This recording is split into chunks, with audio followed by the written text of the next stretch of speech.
नमस्कार जय जगन्नाथ रमाकांत अफिसियाल मोर आउ गोटे नुआ फ्रेश ब्लॉग को आपण स्वागत करुच्ची। अच्छी मठरे मठ कम पूरा कम्प्लीट हो गलानी।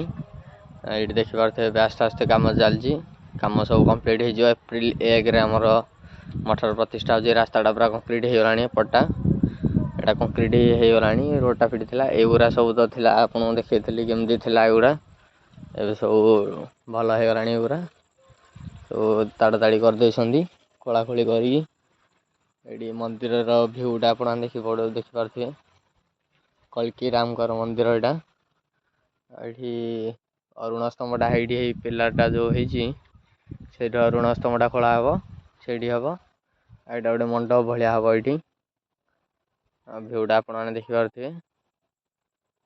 तो एप्रिल 1 कल्की महाराज स्थापना प्रतिमूर्ति स्थापना हम। तो आपण मानक निमंत्रण रहा निश्चिंत आसवे। रोची जय जगन्नाथ।